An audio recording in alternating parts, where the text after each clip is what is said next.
बिस्मिल्लाहिर्रहमानिर्रहीम।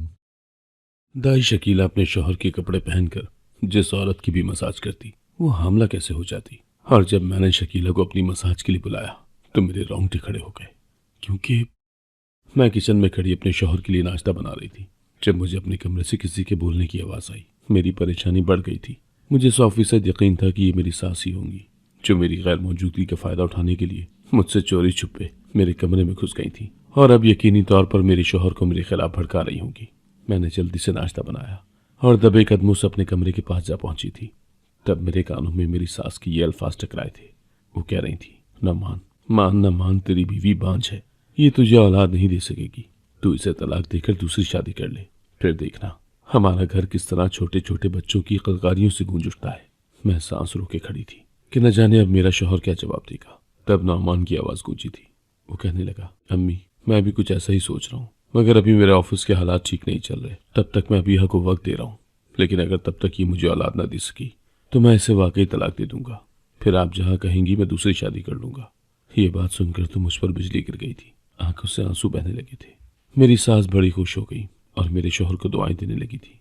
तब मैं कमरे में दाखिल हुई और नाश्ता मेज पर रखकर बाहर आ गई। मेरी शादी को ज्यादा देर तो नहीं हुई थी, अभी फकत 3 साल ही तो हुए थे, मगर न जाने मेरी सास हथेली पर सरसों क्यों जमा कर बैठी हुई थी। मेरी सास जब औलाद का तकाजा करती तो दिल में ये इत्मीनान होता था कि चलो कम अज कम मेरे शौहर ने तो कभी मुझसे ऐसा कोई तकाजा नहीं किया। मगर मुझे क्या इल्म था कि वो दिल ही दिल में ये सब ठान कर बैठे थे। मैं नाश्ता बनाती जा रही थी और साथ ही साथ ये सोचती भी चली जा रही थी कि क्या मुझे दाई शकीला से राब्ता कर लेना चाहिए। अभी कल ही जब मेरी बात अपनी सहेली से हो रही थी तो मैंने उसे बताया था कि किस तरह मेरी सास मुझे उठते बैठते हर वक्त बांझपन के ताने देती है। मैं इसे बताते हुए रो पड़ी थी कि मुझे बहुत डर लगता है कि कहीं मेरी सास की ये बातें मेरे शौहर के दिमाग में न बैठ जाए और वो भी मुझे बांझ न समझने लगे। तब उसने मुझे एक दाई के मुतालिक बताया था। वो कहने लगी थी कि एक नई दाई बड़ी मशहूर हुई है। वो मर्दाना कपड़े पहनकर जिस बांझ औरत के पेट की भी मालिश करती है वो बहुत जल्द हामला होती है। मैं अपनी सहेली की ये बात सुनकर हंस दी थी और बोली, भला ये कैसे मुमकिन है। मेरी सहेली कहने लगी, मुझे नहीं इल्म कि ये मुमकिन है भी या नहीं, मगर मुझे मेरी पड़ोसन ने बताया है। तुम भी मुझे बताना, अगर दाई से मालिश करवानी हुई तो हो सकता है अल्लाह तुम्हारी सुन ले। कम अज कम तुम्हारी जान तो सास के तानों से छूट जाएगी ना। तब तो मैंने साफ इनकार कर दिया था। मैं बोली, नहीं आसमा, मुझे ऐसी दवाइयों वगैरह पर यकीन नहीं है। मैं डॉक्टरी इलाज करवा रही हूँ। उम्मीद है कि मुझे अल्लाह जल्द खुशखबरी सुनाएगा। तब आसमा कहने लगी, तुम पिछले 2 सालों से डॉक्टरी इलाज करवा रही हो। अगर इफाका होना होता तो अब तक हो जाता, मगर तुम्हें तो अभी तक कोई उम्मीद भी नहीं लगी। उस वक्त तो मैंने अपनी सहेली को टाल दिया था, मगर अब मुझे इस बात का एहसास हो रहा था कि मुझे एक बार उस दाई से मिल लेना चाहिए। मुमकिनात और नामुमकिनात तो अल्लाह के हाथ में है। अल्लाह किसी बंदे को वसीले के तौर पर चुन ही लेता है। जैसे ही नुमान घर से निकले तो मैंने जल्दी से आसमा का नंबर मिला लिया था। वो बड़ी परेशान हो गई और बोली, हानिया सब खैर तो है ना, तुमने सुबह सुबह कैसे फ़ोन कर लिया। मैं बोली, आसमा मेरा घर उजड़ने वाला है। आज तो मेरे शौहर ने भी कह दिया है कि अगर मैं औलाद पैदा न कर सकी तो वो मुझे तलाक देकर दूसरी शादी कर लेगा। आसमा मेरी बात सुनकर परेशान हो गई थी। वो कहने लगी, अब क्या करोगी हानिया। मैं बोली, मैं शकीला दाई को आजमाना चाहती हूँ। कल तुम्हारी बातों ने मुझ पर बहुत असर किया था, क्या पता उसी की मालिश से मुझे औलाद मिल जाए। तब आसमा ने बड़ी अजीब सी बात कह दी। वो कहने लगी, हानिया मैं तुम्हें उस दाई से मिलने नहीं दे सकती, क्योंकि मैंने उसके मुतालिक बहुत अजीब अजीब बातें सुनी हैं। कल एक औरत मुझे बता रही थी कि दाई शकीला मर्दाने कपड़े पहनकर ही मालिश क्यों करती है। यकीनन कुछ ना कुछ तो गड़बड़ है ना। मैं बोली, हर इंसान की मर्जी होती है, वो जैसा मर्जी लिबास पहने। उसके मुतालिक ये तो नहीं होता ना कि दाल में कुछ काला हो। आसमा कहने लगी, हानिया समझने की कोशिश करो। ये सब बातें मुझसे उस औरत ने कही जिसने शकीला दाई को अपनी मालिश के लिए बुलवाया था। मैं बहुत ज्यादा परेशान हो गई थी, इसलिए कुछ कहे बिना ही फोन रख दिया। अब एक ही तो उम्मीद नजर आई थी, वो भी आसमा ने खत्म कर दी। मैं किचन में ही बैठकर फूट फूट कर रोने लगी थी। तभी मेरी सास भागती हुई किचन में आ गई थी। वो कहने लगी, क्या बात है बहू, रो क्यों नहीं हो। मैं गुस्से से बोली, जिस लड़की की सास आप जैसी हो ना, उसके मुकद्दर में रोना ही लिखा होता है। इतना कहकर मैं तनफन करती घर से बाहर निकल आई थी। मैं अपनी पड़ोसन के घर चली गई। हम दोनों की एक साथ ही शादी हुई थी। मेरी शादी को 2 माह हो गए थे जब साजदा ब्याह कर इस मोहल्ले में आई। मेरी उसके साथ खूब दोस्ती थी। मैं उसके घर आई तो उसके 2 बच्चे आपस में खेल रहे थे, जबकि साजदा खुद घर के कामकाज कर रही थी।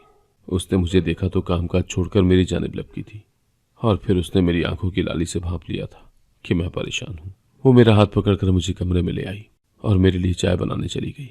जब वो वापस आई तो बोली, अब बताओ हानिया, क्या मसला है, उदास क्यों हो? मैं उसके गले लगकर फूट फूट कर रोने लगी थी। मैं बोली, साजदा, तुम्हारी ये सहेली इस मोहल्ले से हमेशा हमेशा के लिए चली जाएगी, फिर तुम क्या करोगी? मेरी सौतन से दोस्ती कर लोगी? साजदा मेरी बात सुनकर परेशान हो गई थी। वो कहने लगी, तुम ये क्या कह रही हो? अल्लाह ना करे तुम पर कभी कोई सौतन आए। तब मैंने उसे सारी बात आंसू में बता दी थी कि कैसे मेरी सास ने मेरे शौहर को मेरे खिलाफ कर दिया है। अब तो वो मुझे तलाक देने पर भी रजामंद हो गया है। साजदा ने ये बात सुनी तो सकते में आ गई। वो कहने लगी, मैं यकीन नहीं कर सकती कि नुमान भाई तुम्हें तलाक दे सकते हैं, वो तो तुम पर जान निछावर करते हैं। मैं बोली, लोग बेसमर दरख्त को काट देते हैं, तो फिर नुमान ने बांझ औरत को क्या करना है? साजदा ने मुझे बहुत तसल्ली दी थी। वो कहने लगी, इंशाअल्लाह ऐसा वक्त कभी भी नहीं आएगा, अल्लाह पाक तुम्हें ज़रूर औलाद से नवाजेगा।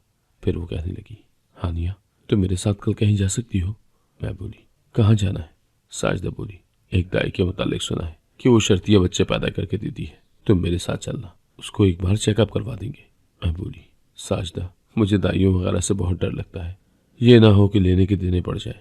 साजदा कहने लगी, एक बार चेकअप करवाने में क्या हर्ज है, फिर मैं भी तुम्हारे साथ ही तो जाऊंगी, कौन सा वहां पर तुम तनहा होगी जो यूं डर रही हो। साजदा की बातें सुनकर मुझे बहुत ज्यादा तसल्ली हो गई थी, इसलिए उसके साथ तमाम मामला तय करके मैं घर वापस आ गई थी और घर के कामकाज करने लगी।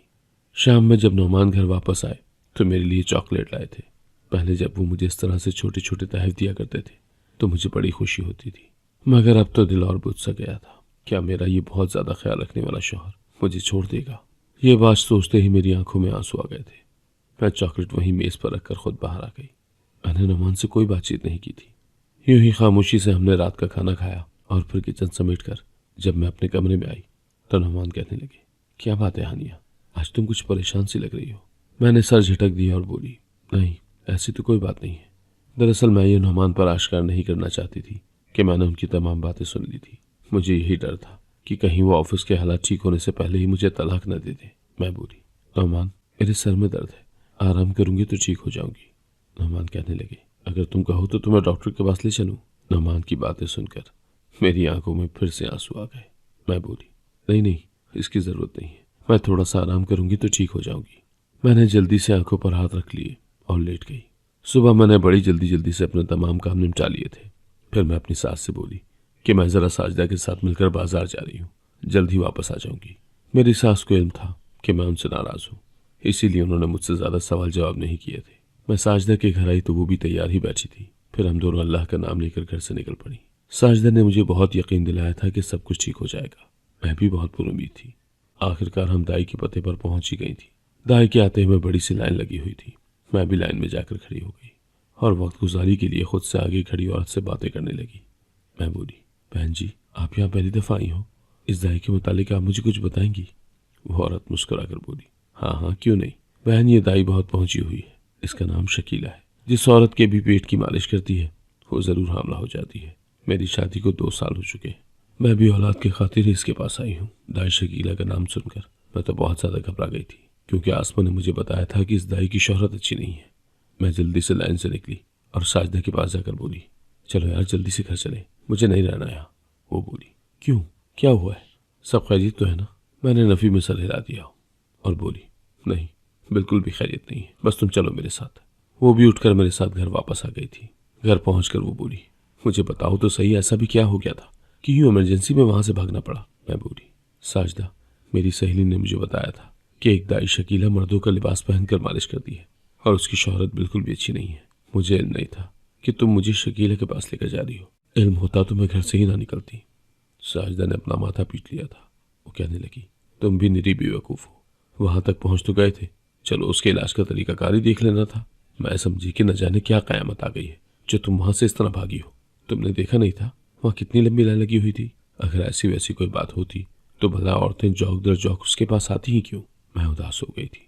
मैं बोली, बस साजदा, अब मेरी मदद करने की जरूरत नहीं है, मुझे इल्म हो चुका है कि तलाक ही मेरा मुकद्दर बन चुकी है, बस अब कुछ नहीं हो सकता। इतना कहकर मैं उसके घर से निकल आई थी। मैं जाए नमाज बिछाकर बैठ गई और अल्लाह की हुजूर दुआएं करने लगी थी। मैं बोली, ऐ अल्लाह, तेरे इख्तियार में क्या नहीं है, तू जिसे चाहे सूखे से हरा कर दे और जिसे चाहे हरे से सूखा कर दे। तू मेरी भी सुन ले, मेरी मदद फरमा दे, मुझे औलाद की नेमत अदा कर दे। वक्त गुजरता चला जा रहा था। तलाक की तलवार मेरे सर पर लटक रही थी। मेरी सास हरदम मुझे बांझपन के ताने देती रहती थी। नौमान भी अब चुपचाप रहा करते थे। वो मुझसे ज्यादा गुफ्तगू नहीं किया करते थे। एक दिन हमारे घर में मेरी सास की भतीजी रहने के लिए आ गई। वो जवान भी थी और हसीन भी। ये देखकर तो मेरा दिल टूट गया था। मुझे अपनी सास पर शक होने लगा था कि यकीनन उसने ये सब जानबूझकर किया था। और फिर ज्यादा दिन नहीं लगे थे, मेरे तमाम शुबहात की तस्दीक हो गई थी।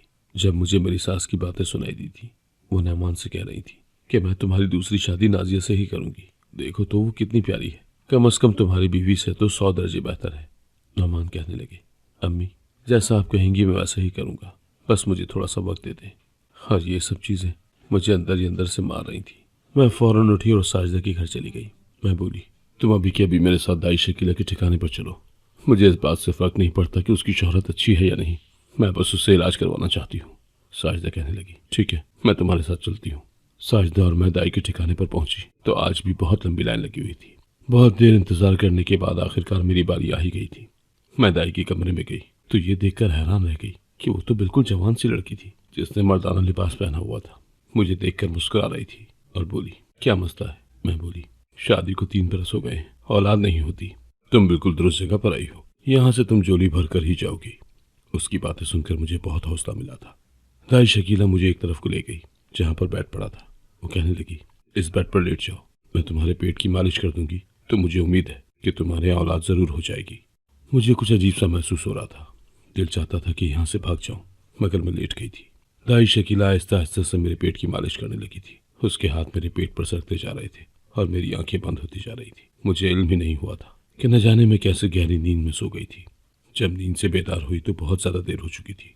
हर तरफ अंधेरा फैल चुका था। मैं तो सख्ते के आलम में आ गई थी।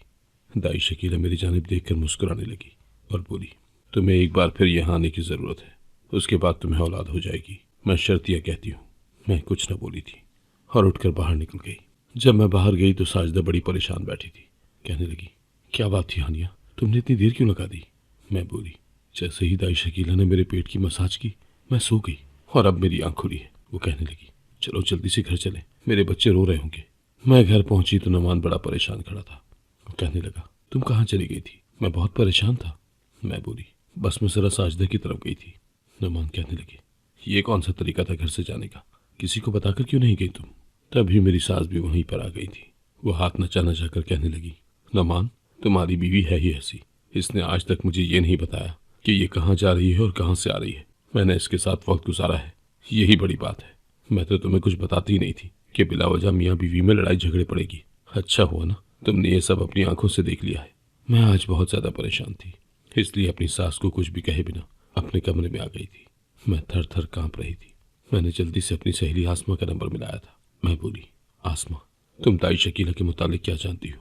आसमा कहने लगी, वही सब कुछ जो मैं तुम्हें पहले ही बता चुकी हूँ। मैं बोली, आसमा मैं दाई के पास गई थी, उसने मेरे पेट की मसाज की तो मैं गनूदगी में चली गई। 2-3 घंटे बाद आंख खुली तो वो कहने लगी कि तुम दोबारा मेरे पास आना। आसमा कहने लगी, पागल लड़की, तुमने ये क्या कर लिया? मुझे 100% यकीन है कि दाई शकीला ने ही तुम्हें कुछ ऐसा दिया होगा जिससे तुम गनूदगी में चली गई, और फिर न जाने उसने तुम्हारे साथ क्या किया होगा। ये जगह महफूज नहीं होती। मैंने बहुत से वाकयात सुन रखे हैं। शुक्र है कि तुम जिंदा सलामत घर वापस आ गई हो। अब दोबारा कभी उधर जाने का सोचना भी मत। मेरी फिक्र तो सवा हो गई थी, इसलिए मुझे अब अपने घर के हालात की कोई दिलचस्पी नहीं रही थी। मुझे तो इस बात की भी फिक्र नहीं थी कि मेरी सास की भतीजी शाजिया हर रोज नित नए जोड़े पहनकर मेरे शोहर को लुभाने की कोशिश कर रही थी। एक दिन नौमान मेरे पास आकर बैठ गया और कहने लगा, हानिया तुम मुझे बहुत परेशान सी लगती हो, कोई बात है तो मुझसे कह दो, दिल हल्का हो जाएगा। मैं एकदम गुस्से से फट पड़ी थी। मैं बोली, क्यों? मेरा दिल हल्का करके आपको क्या मिल जाएगा? झाएं अपनी चहेती शाजिया का दिल हल्का करे, मैं जीऊं या मरूं, आपको इससे क्या फर्क पड़ता है? आप तो शाजिया के जुल्फों के असीर हो गए। मेरी बात सुनकर नौमान हंसने लगा था। वो बोला, तुम भी पागल हो हानिया। मैं फूट फूट कर रोने लगी थी और बोली, हाँ हाँ मैं अब आपको पागल भी लगने लगी हूँ। मुझे भेज देना पागल खाने, ताकि आपकी दूसरी शादी में किसी किस्म की कोई रुकावट ना बनूं। नौमान बोला, ये क्या कह रही हो तुम? कौन सी शादी और कहाँ की शादी? जहाँ तक रही बात शाजिया की, तो मेरा उसके साथ कोई ताल्लुक नहीं है। वो मेरी अम्मी के मेहमान है, मैं इसलिए उसकी इज्जत करता हूँ। मैं बोली, नौमान मुझे इल्म है कि आप औलाद की खातिर दूसरी शादी कर लेंगे। नौमान बोला, अगर अल्लाह ने मेरी किस्मत में औलाद लिखी होगी तो वो तुमसे ही दे देगा। मुझे दूसरी शादी करने की कोई ज़रूरत नहीं है। मैं कुछ कहे बिना ही कमरे से निकल गई थी, जबकि मेरे दिल में उम्मीद की रमक पैदा हो गई थी। मैं मानती हूँ कि नौमान ने अपनी वालदा के सामने बारहा दूसरी शादी करने का इरादा जाहिर किया है, लेकिन अगर वो मेरे सामने तरदीद कर रहा है तो मुझे इसी में खुश हो जाना चाहिए कि अभी उसके दिल में मेरा थोड़ा बहुत एहसास तो बाकी ही था ना। अब मैं सोचने लगी थी कि मुझे दाई शकीला के पास एक बार फिर जाना चाहिए। उसने मुझे 100% उम्मीद दिलाई थी कि दूसरी बार आने पर मैं हमला हो जाऊंगी। अगले ही दिन मैं साजिदा के पास पहुंच गई। मैं बोली, मुझे दाई शकीला के पास ले चलो। साजिदा ने मेरा हाथ पकड़ लिया और बोली, मैं तुम्हारे साथ चलने को तैयार हूँ, मगर पिछली बार तुम गुनूदगी में चली गई थी और इस बात ने मुझे बहुत खौफजदा कर दिया था।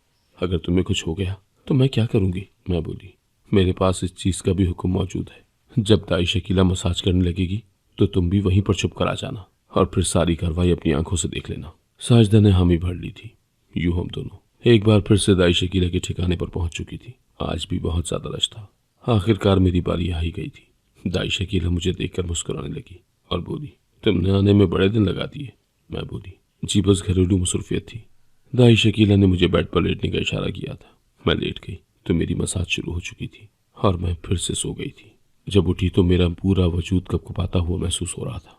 दाई शकीला कहने लगी, अब तुम्हें आने की जरूरत नहीं है, अल्लाह तुम्हें औलाद जरूर देगा। मैं उठकर बाहर आ गई, मगर मुझसे चला भी नहीं जा रहा था। मेरी तबीयत बिगड़ने लगी थी। साजिदा मेरी मुंतजिर ही थी। मुझे देखकर बोली, क्या हुआ है तुम्हें? तुम्हारा चेहरा इतना जर्द क्यों पड़ गया है?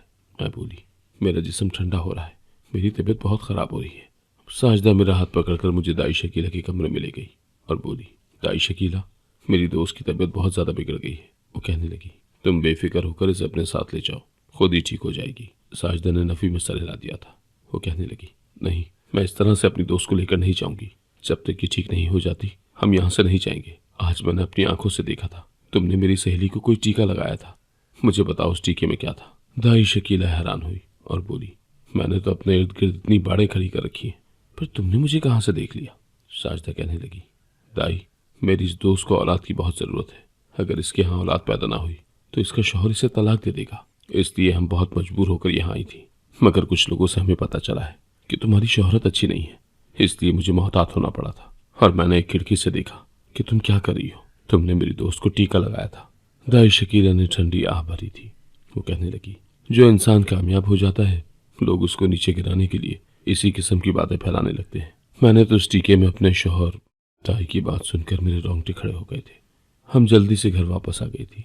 मेरा ध्यान बार बार दाई शकीला की बातों की तरफ जा रहा था और मेरी आंखों से आंसू बहते चले जा रहे थे। शाम के वक्त जब नौमान घर वापस आया तो मुझसे कहने लगा, हानिया, तैयार हो जाओ, हम दोनों बाहर से खाना खा कर आएंगे। ये बात सुनकर मैं बहुत खुश हो गई और जल्दी से नया सूट पहन लिया। जब मेरी सास की नज़र हम पर पड़ी तो कहने लगी, क्या बात है, तुम दोनों कहाँ जा रहे हो? नौमान बोला, अम्मी, अपनी बीवी के साथ बाहर घूमने फिरने जा रहा हूँ। मेरी सास कहने लगी, तुम अब इसका पीछा छोड़ दो, अपने साथ शाजिया को ले चलो, तुम दोनों के दरमियान अंडरस्टैंडिंग हो जाएगी। नौमान कहने लगा, अम्मी, मुझे शाजिया के साथ अंडरस्टैंडिंग पैदा करने की क्या ज़रूरत है? वो मेहमान है, जिस तरह से आई है वैसे ही चली भी जाएगी। मेरे ख्याल में तो अब शाजिया को वापस अपने घर चले ही जाना चाहिए, क्योंकि जवान जहाँ लड़कियों को ज़्यादा दिन किसी के घर में नहीं रहना चाहिए। इतना कहकर नौमान बोला, चलो हानिया। मैंने मुड़कर देखा तो मेरी सास और शाजिया तो मरने वाली हो गई थी। हम बाहर निकले थे। मैं बहुत खुश थी, मगर फिर भी आंखें बार बार छलक रही थी। मैंने नौमान से कहा कि आप तो दूसरी शादी करने पर रजामंद हो चुके हैं, फिर शाजिया से शादी क्यों नहीं करना चाहते? मेरी बात सुनकर नौमान हंस दिए थे और कहने लगा, तुमसे किसने कहा कि मैं दूसरी शादी करना चाहता हूँ?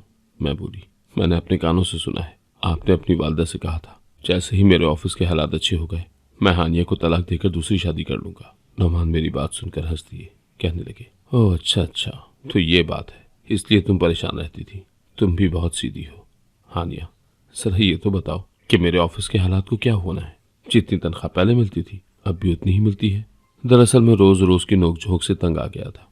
मैं हर रोज अम्मी से कहा करता था कि मुझे शादी नहीं करनी, और यूं हम दोनों में तू मैं होने लगती। इसका हल मैंने ये निकाला कि अम्मी को मैं यूं ही टालता रहूंगा, मगर मुझे कहाँ इल्म था कि तुमने सब कुछ सुन लिया था और बिला वजह अपनी जान जला रही थी। नौमान की बातें सुनकर मेरे आसाब से बहुत भारी बोझ सरक गया था। मैं खुलकर मुस्कुरा दी थी। मुझे एक ही लम्हे में जिंदगी का लुत्फ आने लगा था। मेरे वजूद पर छाई हुई खजा छट गई थी। कुछ दिनों में ही शाजिया हमारे घर से चली गई थी। तब मुझे इल्म हुआ था कि मैं उम्मीद से हूँ। ये खबर सुनकर तो मैं खुशी से झूम उठी थी।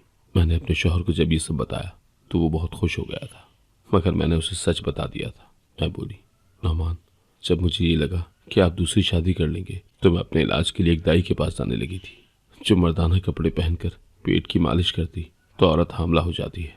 मुझे भी यही लग रहा है कि मैं भी उसी की मालिश से हामला हुई हूँ। नौमान कहने लगा, ये कैसे मुमकिन है? तो मैं बोली, दरअसल दाई शकीला एक जवान सी लड़की है जिसका शौहर शादी के चंद माह बाद ही इंतकाल कर गया था। वो एक हकीम था।